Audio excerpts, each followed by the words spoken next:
तो दोस्तों, जो अपनी ज़िंदगी में कुछ पाना चाहते हैं, वो समुद्रों में भी पत्थरों के पुल बना लेते हैं। नमस्कार दोस्तों, मैं दीप बहुगुणा स्वागत करता हूँ आपका अपने यूट्यूब चैनल पे, जिसका नाम है स्टडी इन दीप से एम्पायर। तो आप मेरे साथ जंतु कोशिका, पादप कोशिका, कोशिका कोशिका कितने प्रकार की होती है और ह्यूमन बॉडी में कितनी कोशिकाएं होती हैं, ये सब कुछ आप मेरे साथ पढ़ रहे हो, जिसमें से कि आपने आधी चीज़ें मेरे साथ पढ़ ली हैं। प्लाज्मा झिल्ली क्या होती है ये आप मेरे साथ देख चुके हो, और भी आप कोशिका द्रव क्या होता है देख चुके हो। केंद्र के बारे में आप थोड़ा बहुत पढ़ चुके हो। आज हम पढ़ेंगे राइबोसोम, आप पढ़ चुके हो। इससे आगे की जो कहानी है वो हम इस पार्ट में देखने वाले हैं। तो चलिए बिना देरी की वीडियो शुरू करते हैं। कोशिका द्रव्य आप मेरे साथ देख चुके हो। आज हम देखने वाले हैं कोशिका अंगक। तो प्रत्येक कोशिका में क्या होता है कि चारों ओर अपनी एक झिल्ली होती है, जिससे कि उसमें स्थित जो पदार्थ होते हैं वो बाह्य पर्यावरण से क्या होते हैं, अलग रहते हैं। ये हम पहले भी पढ़ चुके हैं। बड़ी अर्थात जटिल कोशिकाओं में, जिसमें कि बहुकोशिकीय जीवों की कोशिकाएं शामिल होती हैं, उनको क्या होता है कि उपापचयी क्रियाओं के द्वारा बहुत आवश्यकता होती है। उनको क्या होती है कि उपापचयी जो क्रियाएं होती हैं उसकी आवश्यकता होती है, जिससे कि वे अपने क्या करते हैं, जटिल संरचना तथा कार्य को क्या कर सकते हैं, सहारा दे सकते हों। ठीक है। इन विभिन्न प्रकार की उपापचयी क्रियाओं को अलग अलग रखने के लिए, यानी जितनी भी क्रियाएं हैं इनको सबको अलग रखने के लिए क्या करती हैं कि जो कोशिकाएं हैं वो झिल्ली युक्त क्या करती हैं, छोटी छोटी संरचनाओं में क्या करती हैं, छोटी छोटी जो संरचनाएं होती हैं उसका उपयोग करती हैं। यह क्या होता है कि यूकैरियोटिक कोशिकाओं का एक ऐसा गुण है जो कि प्रोकैरियोटिक कोशिकाओं से अलग करता है। तो यहाँ पे आप ये देखो कि इसने दो चीज़ें दे रखी हैं, यूकैरियोटिक कोशिका और प्रोकैरियोटिक कोशिका। तो दो कोशिकाएं हैं, तो इन दोनों में डिफरेंस क्या है, इसमें क्या होती है कि छोटी छोटी जो संरचनाएं होती हैं झिल्ली युक्त, ये होती हैं यूकैरियोटिक में, और जो प्रोकैरियोटिक होती है वो क्या होती है, उसमें ऐसी कोई संरचना नहीं होती है जो कि उसको इससे अलग करती हो।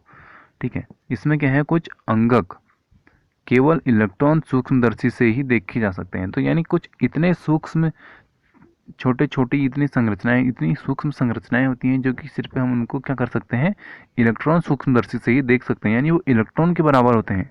अब आप सोचो कि इलेक्ट्रॉन कितना छोटा होता है। हमने क्या किया है कि पिछले अनुभाग में केंद्र के कुछ विषय में पढ़ लिया है, जिसमें कि हमने ये देखा था अंतर्द्रव्यी जालिका, गोल्जिकाय उपकरण, लाइसोसोम, माइटोकॉन्ड्रिया, और यहाँ पर हम ये देख चुके हैं कि पेलिस्टीड तथा क्या है, रसधानी। कोशिका अंगकों के क्या है, महत्वपूर्ण उदाहरण हैं, जिन पर क्या करते हैं हम विचार करेंगे। इसलिए ये इसलिए महत्वपूर्ण है क्योंकि ये क्या है कि कोशिकाओं के बहुत निर्णायक कार्य करते हैं। क्यों महत्वपूर्ण है, क्योंकि ये जो हमारी कोशिका है उसमें ये बहुत ही इंपॉर्टेंट रोल निभाते हैं। तो सबसे पहले हम देखते हैं यहाँ पे अंतर्द्रव्यी जालिका। अंतर्द्रव्यी जालिका क्या होती है, एक झिल्ली युक्त नलिकाओं या तथा सीट से क्या होता है, एक बहुत बड़ा यंत्र होता है। ये लंबी नलिका अथवा गोल या आयताकार थैलों की क्या होती है, पुट्टिकाओं की तरह दिखाई देती है। ये क्या होती है कि आयताकार होती है, और जो कि क्या करती है, गोल या आयताकार पुट्टिकाओं की तरह दिखाई देती है। इसके बाद हम आगे देखें तो अंतर्द्रव्यी जालिका की जो रचना होती है वो क्या होती है, प्लाज्मा झिल्ली के स्वरूप होती है। तो जो हमारी प्लाज्मा झिल्ली होती है वैसे उसी प्रकार की क्या होती है, हमारी इसकी संरचना होती है।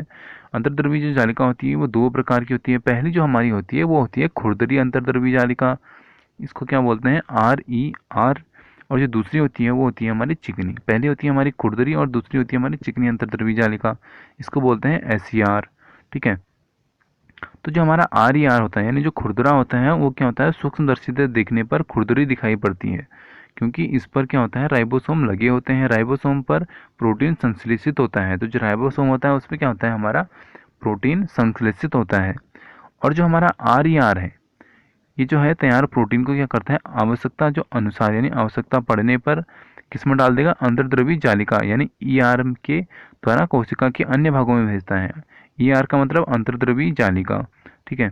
SER क्या करता है, वसा तथा लिपिड, जो हमारा ER है वो वसा तथा लिपिड अणुओं के बनने में सहायता करती है, तथा यह कोशिका क्रिया की क्या करती है के लिए बहुत महत्वपूर्ण है। कुछ प्रोटीन तथा वसा कोशिका झिल्ली को बनने के क्या होते हैं, सहायक होते हैं। अब आप यहाँ पे एक हल्का सा डायग्राम देख लो कोशिका का। तो जो कोशिका है इसमें क्या होता है, जो यहाँ पे आप ये चीज़ देख रहे हो, ये क्या है, हमारी गोल्जी उपकरण है। क्या है हमारा, ये गोल्जी उपकरण है। इसके बाद प्लाज्मा झिल्ली, जो मैंने आपको बाहर की झिल्ली हमने पढ़ी थी, ये है हमारी प्लाज्मा झिल्ली। इसके बाद यहाँ पे आप ये जो स्ट्रक्चर देख रहे हो, ये है हमारा तारक केंद्र। इसके बाद ये जो छोटे छोटे छिद्र से जैसे आपको दिख रहे हैं, ये है हमारे लाइसोसोम। और जो बहुत ही छोटे सूक्ष्म छिद्र दिख रहे हैं, वो है हमारे राइबोसोम। राइबोसोम के बारे में हम अभी पढ़ चुके हैं। इसके बाद माइटोकॉन्ड्रिया, ये जो हमारा पार्ट आपको दिख रहा है, ये है माइटोकॉन्ड्रिया।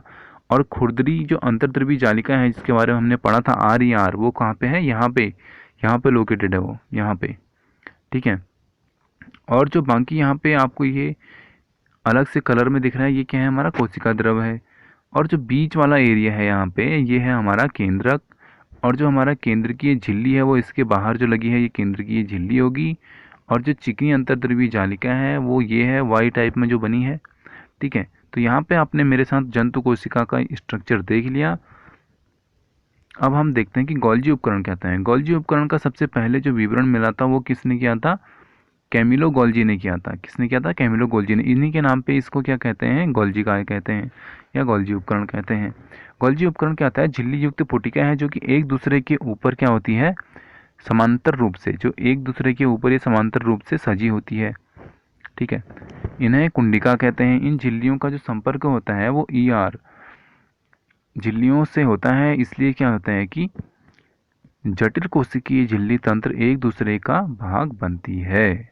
अब आप यहाँ पे एक हल्का सा डायग्राम देखो पादप कोशिका का। किसका डायग्राम है? पादप कोशिका का है। तो इसमें क्या होता है कि खुरदरी अंतर्द्रव्यी जालिका, ER का मतलब अंतर्द्रव्यी जालिका होता है, इसमें आप कंफ्यूज ना हो।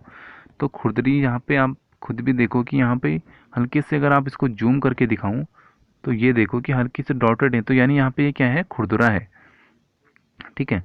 और चिकनी जो हमारी अंतर्द्रव्यी जालिका है, ये यहाँ पे देखो, ये है। और ये वाई आकार बना है, ये भी हमारी चिकनी द्रव्य अंतर्द्रव्यी जालिका है। यहाँ पे लाइसोसोम जो डॉट में है, ये हमारे छोटे छोटे डॉट हैं, ये हमारा क्या है? लाइसोसोम है। हरित लवण, हाँ, यहाँ पे एक चीज अलग आती है, पादपों में क्या होता है? हरित लवण होता है, ठीक है। और केंद्रक भी दोनों में होता है, तो केंद्रक में कोई चेंज नहीं है। गोल्जी उपकरण दोनों में होता है, केंद्र की झिल्ली दोनों में होती है, प्लाज्मा झिल्ली दोनों में होती है। ब्राय कोशिका, एक और चीज़ यहाँ पे आपने देखा कि नई चीज़ हमको मिली, ब्राय कोशिका और हरित लवण। और क्या मिला हमको नया? कोशिका भित्ति होती है यहाँ पे, और माइटोकॉन्ड्रियम भी होता है, ठीक है। तो इतनी चीज़ें अलग होती हैं हमारी कोशिका द्रव्य, हरित लवण, ठीक है। तो इतनी चीज़ें हमारी पादप कोशिका में अलग होती हैं, जो कि जंतु कोशिका से इसको अलग करती हैं।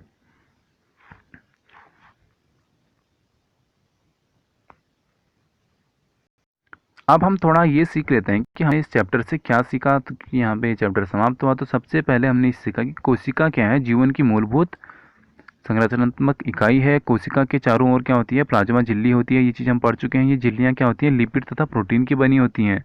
किसकी बनी होती है? लिपिड तथा प्रोटीन की बनी होती है। कोशिका झिल्ली कोशिका का सक्रिय भाग होता है।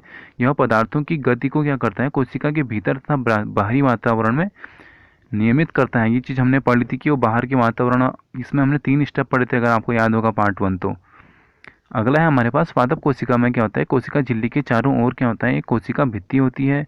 कोशिका भित्ति क्या होती है? किसकी बनी होती है? सेल्यूलोज की बनी होती है। ये चीज़ भी आप पक्का याद रखें, किसकी बनी होती है? सेल्यूलोज की बनी होती है। इसके बाद हमने पढ़ा था कि पादप कोशिका में स्थित कोशिका भित्ति फंजाई तथा बैक्टीरिया, जो फंजाई तथा बैक्टीरिया को अल्प परासरणदाबी घोल यानी मध्यम घोल में बिना फटे क्या होता है? जीवित रहने देती है, ठीक है। पादप कोशिका में होता है ये सिर्फ, ठीक है। इसके बाद जो हमने ये पढ़ा था, यूकैरियोटिक में केंद्रक क्या होता है? दोहरी झिल्ली द्वारा कोशिका द्रव्य से अलग होता है। यह कोशिका की जीवन प्रक्रियाओं में क्या होता है? निर्दिष्ट करता है। ER, यानी हमने ER के बारे में हम पढ़ चुके हैं। अंतः कोशिकीय परिवहन तथा उत्पादक सतह के रूप में कार्य करता है। ये क्या होती है? एक हमारी बाउंड्री बनाती है, यानी एक सतह का काम करता है। अगला है हमारे पास गोल्जी उपकरण, झिल्ली युक्त पुटिकाओं का स्तंभ है। जो हमारा गोल्जी उपकरण है, ये क्या है? झिल्लिकाओं युक्त पुटिकाओं का स्तंभ है। ये हम अभी पढ़ चुके हैं। यह क्या करता है? कोशिका में बने पदार्थों का संचयन तथा रूपांतरण और क्या करता है? पैकेजिंग करता है। यानी इसका एक मोस्ट इम्पॉर्टेंट रोल होता है हमारी कोशिका में। अगला चीज़ हमने जो पढ़ा था, वो पढ़ा था अधिकांश पादप कोशिकाओं में झिल्ली युक्त अंगक जैसे कि प्लेडिस्ट होते हैं। ये क्या करते हैं? 2 प्रकार के होते हैं, क्रोमोप्लास्ट और ल्यूकोप्लास्ट, 2 प्रकार के होते हैं, ठीक है।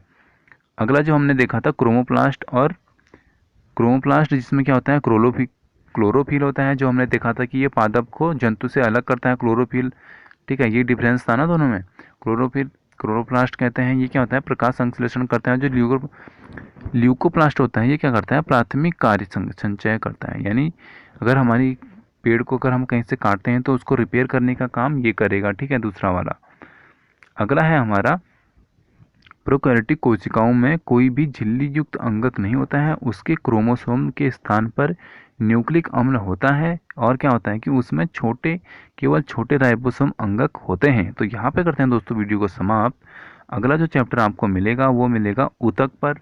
ठीक है, तो मेरे साथ बने रहें। Thank you. जय हिंद, जय भारत दोस्तों।